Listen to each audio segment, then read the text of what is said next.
분들은 아실 거예요. 마르다 마리아 이 자매 이야기를 두고 은혜를 나누고자 합니다.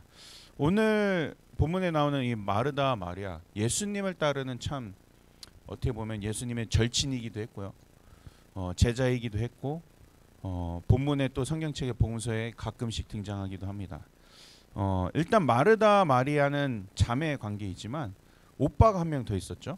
네, 오빠의 이름은 나사로. 네, 나사로가 있었어요. 그래서 나중에 이제 요한복음을 보면 알겠지만 예수님께서 이 마르다와 마리아의 오빠를 살려주죠. 그래서 3남매 이렇게 성경책에 기록되어져 있습니다. 근데 오늘은 마르다 마리아 이야기만 한번 집중해 볼게요. 언제부터 예수님을 따라하는지는 몰라요, 이 마르다하고 마리아가. 근데 항상 따라다녔어요. 네. 그리고 예수님이 무리와 이렇게 하시다가 아마 오늘 본문부터 이렇게 예수님과의 직접적인 관계를 맺었던 것 같아요. 마르다 마리아 집에 방문하게 됩니다. 이 당시에요, 유대 사회에서 여성을 대한다? 이거는 굉장히 파격적인 일이었어요. 좀 여기 계신 자매님들께는 죄송한 얘기예요. 뭐 제가 한 건 절대 아니에요. 그냥 문화적인 겁니다. 이 당시에는 여성을 좀 천시하는 그런 문화였고, 여성 혼자서 경제 활동을 할 수 없을 정도로 여성을 상대를 안 했어요. 그리고 플러스에 어린아이도 상대를 하지 않았습니다. 특히 유대인들은요, 어린아이를 보면 약간 비성숙한 그런 존재로 여겨서 굉장히 천시했어요. 그래서 예수님이 이 여인을 상대한다, 이 행위 자체가 굉장히 파격적인 일이었습니다. 이렇게 보면 예수님이 뭐 남녀노소할 거 없이 정말로 귀하게 여기시면서 마르다 마리아 집에 방문하였을 때, 오늘 보면 상황이 이렇죠. 아무래도 보통 유대 사회에서도 이제 손님이 보통 오면은 남성이 주로 이제 손님을 대접하고 여성들은 부엌에 들어가서 음식 준비를 하고, 네, 그런 문화였어요. 어떻게 보면 귀한 손님이 왔다라는 그 유대 사회 대접 문화에서는 당연히 마르다 마리아 둘 다 부엌에 들어가서 음식을 준비해야죠. 그런데 언니 마르다가 음식을 준비하고 있는데 동생 마리아는 뭐 하고 있었어요? 아무것도 신경 쓰지 않고 그냥 예수님 앞에서 앉아서 교제를 하고 있는 거예요. 이때 마르다 언니가 좀 마음이 불편했나 봐요. 우리랑 많이 비슷한 것 같아. 그래서 예수님께 이렇게 얘기하죠. 본문 40절입니다. 마르다가 준비하는 일이 많아 마음이 분주한지라 예수께 나아가 이르되, 주여, 내 동생이 나 혼자 일하게 두는 것을 그냥 생각하지 아니하시나이까. 그를 명하사 나를 도와주소서. 주라 하소서. 어떻게 보면은 이런 거죠. 지금 동생 놀고 있는데 동생 들으라고 하는 소리예요. 지금 언니가 일을 하고 있는데 동생이 감히 놀아? 네. 우리가 봐도 참 마음이 그렇게 편치 않죠. 우리나라 유교 사상도 약간 이거와 비슷해요. 어떻게 보면 유대인하고 우리 유교 사상하고 굉장히 비슷한 점이 있어요. 네, 여성들이 부엌에서 일을 해야 되고, 하지만 요즘은 여러분 남성들도 들어가서 열심히 요리해야 됩니다. 밥 해줘야 되고요. 네, 마스터 셰프가 돼야 됩니다. 시대가 다를 뿐이에요. 저는 문화를 얘기하고 있는 거지 제 사상을 얘기하는 게 절대 아닙니다. 혹시라도 이 중에서 저를 혐오하시는 분이 계실까봐 절대 제가 그렇다는 거 아니에요. 여성들도 마치 이제 부엌에 들어가서 준비하는 문화였고, 언니가 준비하고 있는데 동생이 아무것도 안 했나? 우리가 보기에는 어젯밤에 싸웠나? 자매들끼리? 아니면 사이가 원래 안 좋았나? 이렇게 생각할 수도 있어요. 근데 우리의 그 문화적인 시각으로 뭐 유대 사회이든 뭐 유교 사회이든 사상이든 사람의 상식으로는 언니가 일을 하고 있는데 동생이 도와주지 않는다, 참 받아들이기 힘들죠. 그런데 여기서 예수님의 대답이 한술 더 떠요. 41절 42절을 보게 되면 이렇게 대답하시죠. 주께서 대답하여 이르시되, 마르다야 마르다야, 내가 많은 일로 염려하고 근심하나 몇 가지만 하든지 혹은 한 가지만 해도 족하니라. 마리아는 이 편을 좋은 편을 택하였으니 빼앗기지 아니하리라 하시리라. 와, 어떻게 보면은 지금 마르다가 시험에 들 수도 있어요. 나는 내가 열심히 일하고 있는데 일 안 하는 마리아 편에 서서 이야기하고 계신 것 같아요. 하지만요, 여러분, 예수님은 항상 우리에게 말씀하실 때 누구의 편에 서서 말씀하신 적이 없으세요. 항상 예수님은 하나님 나라의 관점에서, 복음의 관점에서, 성경적인 관점에서 말씀을 하셨습니다. 다시 말해서 예수님과 우리 교제 속에서 예수님과 관계를 맺으려면요, 우리가 먼저 어떻게 교제해야 하는지, 예수님께 어떻게 다가가야 하는지를 우리가 항상 파악하고 있어야 돼요. 그런데 오늘 이야기를 통해서 마르다의 모습보다는 우리가 마리아의 모습을 통해서 예수님께 어떻게 교제하면 되는지를 우리가 알 수 있습니다.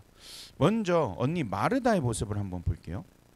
언니 마르다의 모습은 참 어디에서 많이 본 모습입니다. 물론 주로 여러분 집에 누군가 기빈이 이렇게 와서 음식 대접을 받는다. 네. 물론 기쁘겠지만 먼저 여러분 마음이 어떻습니까? 분주해지죠. 우리 집에 누가 놀러 온다. 아, 그럼 뭐 먹이지? 음식 뭐 하지? 네. 걱정이 이만저만 아니죠. 네. 마르다도 그랬을 거예요. 아, 예수님 음식 뭐 좋아하실까?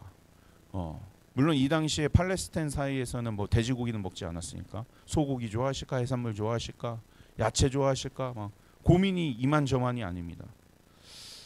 그런데 이거와 비슷하게 우리가 살아가는 세상이 참 분주하지 않으면, 긴장하지 않으면 살아가기 어려운 세상이에요. 이 마르다의 상황과 굉장히 비슷해요. 여러분 잘 생각해 보세요. 우리가 그래도 한국에서 대부분 학교를 다닌 걸로 알고 있고, 물론 여기 이세분들도 있지만 우리가 뭐 캐나다에서 공부하든 아니면 한국에서 공부하든 초, 중, 고등학교를 다니면서 우리가 피해갈 수 없는 게 뭐가 있죠? 기말고사, 중간고사, 시험. 네. 우리는 계속 평가받는 그런 문화에 있어서 살아갔어요. 네. 그래서 시험 볼 때마다 항상 초조하잖아요. 분주하잖아요. 그래서 초, 중, 고 이제 공부 잘해서 대학교 가면 끝날 줄 알았어. 근데 대학교에서도 뭐가 기다리고 있어요? 수많은 어사이먼트들. 네. 그러면 이제 대학교 졸업해서 취업만 잘하면 될 줄 알았어. 취업을 딱 하면 또 뭐가 기다리고 있어요? 더 무서운 인사평가. 네. 여러 가지. 네, 지금 한숨을 막 쉬고 있는데 우리가 그런 사회에서 살아가고 있어요. 네. 직장 잡는다고 해서 다 해결되는 게 아니죠. 네. 사회적 구조가 참 우리가 무엇을 해야만 하고 또 인정받아야 되고 또 성취감을 받았지만 우리가 표현을 해야 돼요. 그것도. 그 소통도 잘해야 돼. 이걸로 우리가 또 평가를 받아요. 네. 그리고 초조해요. 가끔씩. 자칫 잘못하면 또 대접하는 자체도요. 사람 됨대비를 안다고 참 평가되어지기 쉽죠. 그런데 결과적으로 이런 평가의 기준들의 환경 속에서 우리가 무의식적으로 계속 분주해져요. 그런 문화에 계속 살아서 젖어와서 살아왔어요. 이따가 우리가 순모임 시간에도 우리가 나눌 테지만 여러분들을 무엇이 여러분들을 분주하게 만들고 초조하게 만들고, 네, 한번 나눠볼 텐데 참 교회도 와도 그래요. 예배 드릴 때 우리 찬양팀 어떻습니까? 교회 오면 딱 도착하자마자 이제 찬양 준비해야 되는데 초조하죠. 분주하죠. 빨리 연습하고 또 예배 시간에 맞춰서 딱 이제 예배 딱 스타트해야 되고 인도해야 되고, 뭐 굳이 찬양팀이 아니어도 교회 오시는 분들 보면은 시간 맞춰 와야 되고 라이드 해주시는 분도 또 라이드 해준다고 또 초조하고 분주해지고. 우리가 분주하지 않으면, 정신 차리고 이 세상을 살아가지 않으면 그렇게 살아갈 수 없도록 세상이 우리를 그렇게 잡아당기고 있어요. 이렇게 살다 보면 우리가 교회에 와서 참 마음의 안정이라도 좀 있으면 좋은데, 좀 휴식을 경험했으면 좋겠는데 뭐 이거저거 하느냐고 뭐 보여줘야 되고, 결국 예수님 만나는 것도 우리가 그렇게 되는 것 같아요. 뭐 보여줘야 되고 분주해야 되고 대접해야 되고, 이것을 다 포장해서 세상 문화 방식, 교회에서까지 우리가 그렇게 살아가고 있습니다. 그러나 우리가 예수님께 나아갈 때 이런 문화, 이런 분주함이 필요할까요? 예수님 대접할 때 분주할 이유가 있을까? 예수님 만날 때 분주할 이유가 있을까? 오히려 이렇게 분주하게 살아가고 있는 마르다에게 지금 예수님이 뭐라고 말씀하고 계세요? 내가 많은 일로 염려하고 근심하나 몇 가지만 하든지 혹 한 가지만 하든지. 예수님도 부담스럽다는 거예요. 날 위해서 그렇게 많이 할 이유가 없다라는 거예요. 오히려 그런 식으로 신앙생활 하지 말라는 거예요. 예수님 그렇게 대접받기 싫대요. 네, 부담스럽대요. 우리가 이런 거 저런 거 많이 한 거, 네, 예수님도 원치 않는데요. 하지만 마리아는 예수님께 어떻게 나아갔습니까? 그냥 심플하게 나아갔어요. 물론 예수님 앞에서 나가가지고 말씀 듣는 것을 선택하였지만 아무것도 준비할 필요가 없었습니다. 그냥 나가서 앉아서 예수님 보고 얼굴 보고 그냥 듣는 게 다였어요. 그냥 내 모습 있는 대로 그대로, 있으면 있는 대로 없으면 없는 대로 그냥 가면 되는 건데 그렇게 분주할 필요가 없다라는 거예요. 우리도 자꾸 예수님께 나아갈 때, 교제할 때 분주하게 나아가고 있지 않은지, 혹은 남을 분주하게 만들고 있진 않은지. 주로 목회자들이 많이 성도님들을 분주하게 만들죠. 그래서 저도 설교 준비하면서 내가 혹시 분주하게 만드는 게 뭐가 있지? 고민을 하는데 최대한 이제 예수님 앞에 심플하게 나가려고, 물론 뭐 고민을 하고 이래저래 생각은 했지만 예수님 앞에 나가는데 근심해야 되고, 그렇게 예수님을 부담스럽게 소개하고 있지는 않은지. 제가 틴델 이제 신학교 다닐 때 이 마르다 마리아에 대해서 묵상을 한 적이 있었어요. 교수님이랑 같이. 근데 교수님은 딱 한 문장으로 이 이야기를 설명을 하시더라고요. 그때 어떤 이야기를 하셨냐면 Jesus was busy, but he did not rush. 예수님은 바쁘셨는데 분주하지 않으셨대요. 급하지 않으셨대요. 근데 생각해 보니까 진짜 맞아요. 예수님 공생애 때 진짜 많은 일을 감당하셨어요. 하지만 마음은 분주하지 않으셨어요. 혹 급하게 일을 진행하지 않으셨어요. 예수님은 그냥 있으면 있는 대로, 없으면 없는 대로, 없으면 그냥 돌도 떡으로 만들어서 먹고, 그리고 강의하다가 5천 명이 있는데 밥이 없네, 이거 어떡하지? 그게 아니라 그냥 있으면 또 보리떡 2개 하고, 보리떡 5개 참, 물고기 2마리로 먹이고, 그냥 있으면 있는 대로, 없으면 없는 대로 그냥 심플하게 사역을 하셨더라고요. 대신에 진심으로 대하셨죠, 성도들을. 복음의 핵심, 하나님 나라의 핵심 원리가 이런 것이더라고요. 급하게 잡는 것도 아니고 사람을 분주하게 만드는 것도 아니고, 그냥 예수님을 만나기 위해서 우리가 무엇을 해야 되는 것도 아니고요. 우리의 능력을 요구하신 적이 단 한 번도 없으세요. 그래서 마리아한테 음식 준비할 필요가 없다라는 거예요. 왜냐하면 복음 자체가, 하나님 나라의 자체가 선물이에요. 선물. 우리가 무언가에 있어서, 선물에 있어서는 값을 지불해야 될 이유가 있나요? 예를 들어서 와이프가, 그냥 제 꿈 얘기입니다. 제가 원하는 얘기 그냥 지어서 해볼게요. 와이프가 저 이제 잘 열심히 목회하라고 아이패드를 사줬어요. 1,000불짜리. 그러면 제가 2,000불로 고맙다고 이렇게 주면은 그게 선물입니까? 오히려 모욕스럽게 생각하지 않을까요? 잘 쓰라고 선물해서 줬는데 무언가의 선물에 있어서 값을 지불한다? 물론 제 와이프는 더 좋아할 것 같아요. 근데 여러분들이 한번 잘 주변 인간관계를 생각해 보세요. 내가 정말로 소중하게 생각하는 사람한테 선물을 해줬는데 갑자기 그 사람이 부담스럽다고 그러면서 지갑에서 돈을 꺼내서 그 값을 페이하려고 한다? 예수님이 이렇게 온 게 아니거든요. 선물은 선물로 받으라고 예수님이 우리한테 주신 거예요. 그저 동생 마리아처럼 그냥 몸만 와서 편안하게 예수님만 쳐다보면 되는 거였습니다. 우리가 예수님을 따를 때 너무 의미 부여하는 게 많죠. 가만히 생각해 보면 오히려 복음은 되게 심플해요. 하나님 말씀 되게 심플하거든요. 근데 누가 복잡하게 만드냐? 내가 복잡하게 만들고 있어요. 나의 인생 누가 복잡하게 만들어요? 하나님 말씀이 복잡하게 만들어요? 내가 복잡하게 만들고 있어요. 내가. 물론 요즘 우리가 MZ세대라고 하여서 삶이 되게 단순해진 것 같지만 또 다른 세상이 펼쳐지고 있습니다. 또 다른 세상. 나의 삶의 의미를 찾기보다는 요즘 세대들은 자신만의 세상에 이렇게 오히려 갇혀 살더라고요. 근데 이게 나쁜 건 아닌 것 같아요. 왜냐하면 갇혀 사는 대신 표현을 되게 잘해요. MZ세대, 우리 세대들은. 그리고 표현할 수 있는 시대가 되었어요. 예를 들어서 뭐 우리가 인스타, 틱톡, 유튜브 네, 다양한 방법을 통해서 표현하고 있죠. 물론 이것들을 통해서 복음을 표현하는 MZ 세대도 굉장히 많습니다. 네.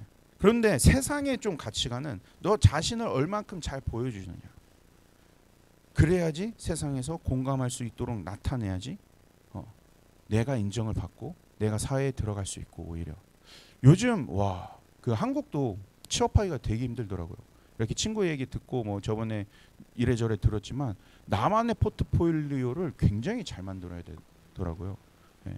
그러니까 인사평가나 아니면 기업에 이렇게 들어갈 때 얼마만큼 사람들에게 영향을 주고 있느냐, 그리고 나는 얼마만큼 준비하고 있느냐, 그리고 세상을 얼마만큼 이해하면서 그것을 표현하고 있느냐, 이런 것들에 대한 기업에 대한 뭐 질문, 이런 것들이 굉장히 많더라고요. 예. 참 이렇게 우리가 나타내고 뭐 보여주고 이런 거에 따라서 우리 미래가 달려 있고, 실제로 나의 포트폴리오를 세상에 준비해서 세상에 나타나도록 살아가야 되니까 예수님한테도 갈 때도 그렇게 가야 되는 줄 알아요. 나만의 포트폴리오를 잘 만들어서 예수님이 보고 잘 이해할 수 있도록 그렇게 가야 되는 줄 알아요. 네, 그래서 나를 보여줘야 되고 나를 나타내야 되고, 예, 그 생각 때문에 오히려 예수님이 더 껄끄러워하시는 것 같아요. 그런 거 안 해도 예수님 우리 잘 알아요. 우리 내면 속 잘 알고 우리 머리카락도 다 세신바 된다고 하셨는데, 예. 또 어떤 분류의 친구들은요, 이런 이유 때문에 예수님도 그렇지만 교회를 좀 껄끄러워하더라고요. 오히려 완벽주의에서 이런 것들이 나온 것 같아요.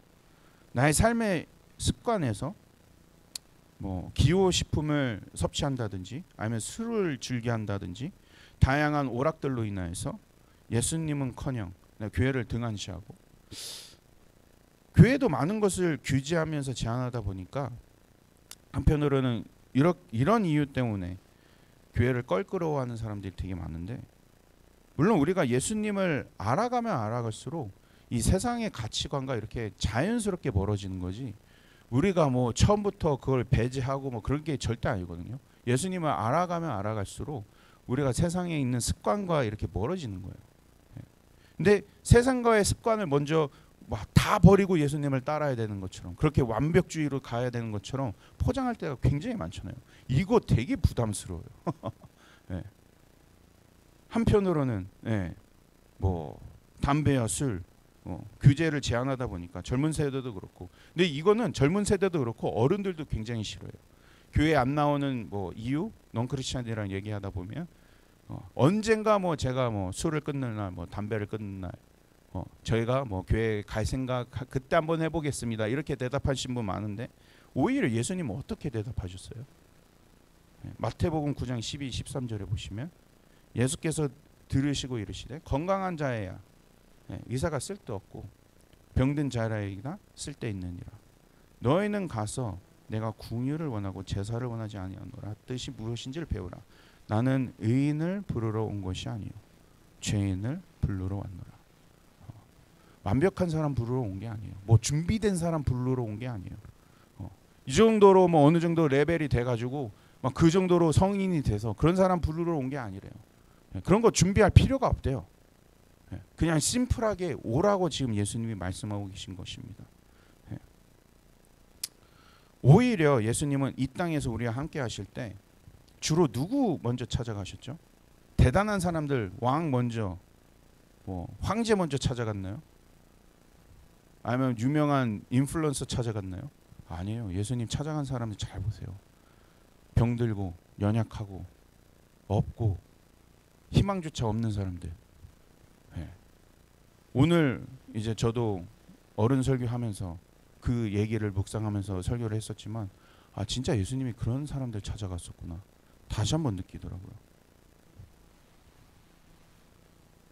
사회적 약자들, 물론 뭐 이걸 뭐 소셜 저스티스 해가지고 많은 이야기들이 있지만, 사회적 약자들과 함께 하시고, 그것들에게 무엇을 요구하신 것이 아니라 그냥 주님과의 친숙한 관계 맺으면서 그분을 값없이 그냥 삶으로 만나도록, 그리고 그분을 만날 때 삶이 변화가 되도록, 하나님의 자녀가 되도록, 우리에게 어느 것도 요구하지 않으셨습니다.